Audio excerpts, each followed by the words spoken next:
want you to tell me, what do you see? I'm sure you see the words bamboo. I'm sure you see the words wind. Well, be like the bamboo. Bend when the wind hits. Let me tell you something. The more you bend, the more you adapt. Well, let me define this topic for you. The bamboo is like a person who is able to bend themselves, who is able to adapt to circumstances, like moving schools in just term 1. In just 3 weeks, you're able to have a wide decision and move schools.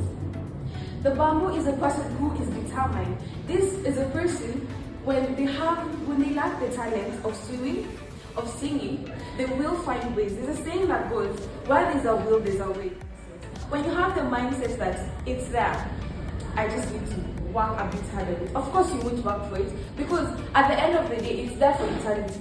But for the person who lacks, we're told when we're young, you're gonna miss out on things that have already been done. Personally, when I was a child, I lacked sleep.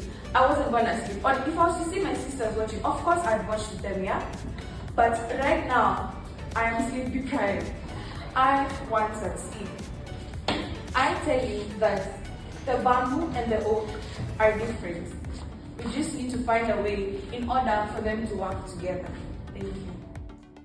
Adjudicators, esteemed opponents, and attentive audience, today we gather here to debate upon a crucial motion that has been set before us, and I quote, "This House believes that it is in the interest of the opposition party to prioritize value-driven advocacy rather than policy-driven advocacy." Standing before you is Chantal Madahana, the first speaker of the proposition team, excelling and sailing a ship to success in the great prime cornerstone location, well known as Kijani Senior Secondary School. With me, I have two teammates who share the same belief as me according to this motion.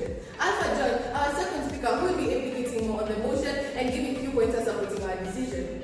And as for our third speaker, we have Gabriela Awok, who will be summarizing mine and the second speaker's speeches and bringing our arguments to a nutshell. With introductions complete, I will proceed to clarify the key terms of this motion and establish the framework that will guide our argument. Voters were inspired by the values he showed, not just technical policies proposals. Yet, as time passed by, some of the promises and ideas that motivated public support did not materialize into political action. This is not to attack our president, but to illustrate a bolder truth. Citizens respond fast to values, and those values build lasting trust, while policies alone cannot. Inspiration does not just come from technical plans, it comes from principles. And the arena of opposition policies, principles inspired and policies only inform. To sum it up, policies can inform actions, but values preserve credibility, trust, and authority. A party without values is like a finely crafted ship without a compass. It may say, but it will never inspire confidence or reach its destination. And with that, ladies and gentlemen, I bring my arguments to a close, and I thank you for your time and cooperation. We start in 3, 2, 1. Imagine standing at a junction with no maps, no compass, and no direction. Every road looks easy, yet every step feels uncertain. Now imagine having a sense of direction, a purpose that guides you to make your decision. That's the difference orientation makes in our lives.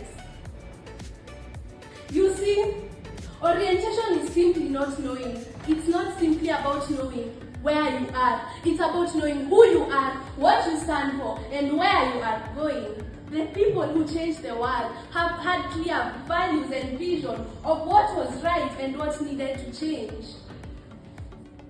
That shows us just how important orientation is. However, influence without orientation doesn't make sense. I mean, imagine a leader leading without a values and without a vision. It won't make sense, right? Benefits us. And so I will leave you with this.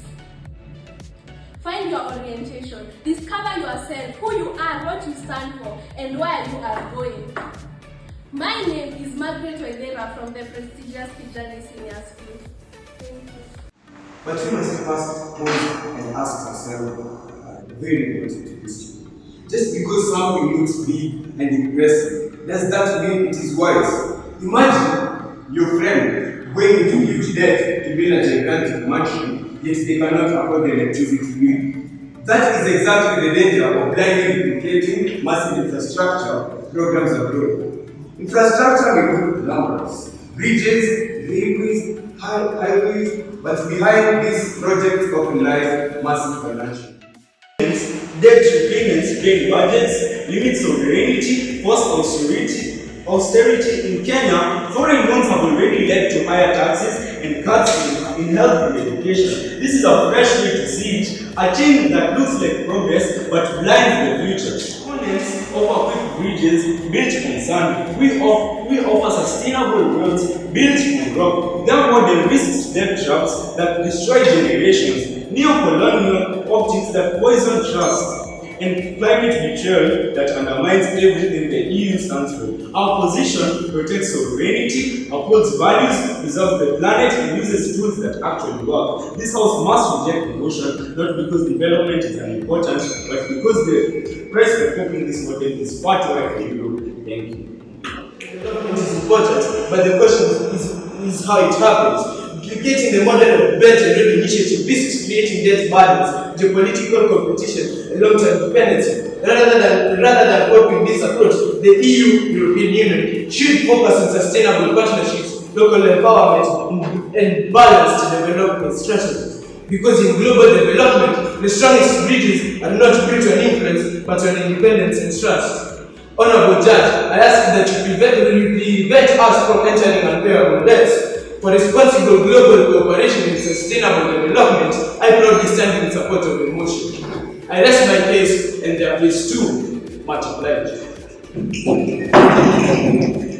Esteemed judge, opponents who reach for greatness but grab the wrong thing, and my fellow Kenyan patriots, we came prepared for a vision. What we received instead was a blueprint that sounded noble at the entrance and revealed its cracks. The moment we looked at its foundations, they could not answer most of our POIs, they could not answer any of our POIs, they could not answer why a program designed in Brussels, financed by European capital and motivated by European geopolitical rivalry with China will place African development needs at the center rather than European strategic interests. They could not answer why the EU, which pledged hundreds of billions through global gateway and has failed to disburse even a fraction of it, should now be trusted with an even larger, more complex BRI scale program. And so to finally put an end to this debate, we noticed that we put many holes in the ships. And now, we went from ground to prepare this meeting for this kind of position. Thank you. The opposition underestimates how powerful policy change can be. When governments implement economic redistribution policies, such as progressive taxation or social welfare programs, poverty rates fall dramatically. For example, after expanding welfare programs in the Nordic countries, inequality dropped significantly. Denmark's poverty rate remains under 6% compared with much higher levels in countries without strong redistribution policies. These outcomes demonstrate that policy change addresses root causes of injustice. If progressive movements dilute their focus with endless cultural debates, they risk missing the opportunity to push systemic reforms that affect me. Because policies change systems. Cultural debate often changes perception, but policies changes reality. As Karl Marx famously argued, the philosophers have only interpreted the world. The point, however, is to change it. And the tool for changing a system is our policy, laws, and institutions. As Herbert Marcus once said, repressive tolerance allows injustice to survive beneath symbolic injustice. Now, on to my first argument. Policy changes millions of lives at once. Because, honorable judges, if you think about it, policies reform and operate at a level of entire systems. Examples include universal healthcare, minimum wage laws, climate regulation, and taxation reforms. Because these policies affect millions of people simultaneously around the world. Cultural debates simultaneously around the world. Cultural debates, by contrast, often focus on individual behaviors. Systematic problems require systematic solutions. To my second argument, economic inequality is the root of many social problems. Economic inequalities fuels multiple things. For example, price discrimination, social instability, political polarization,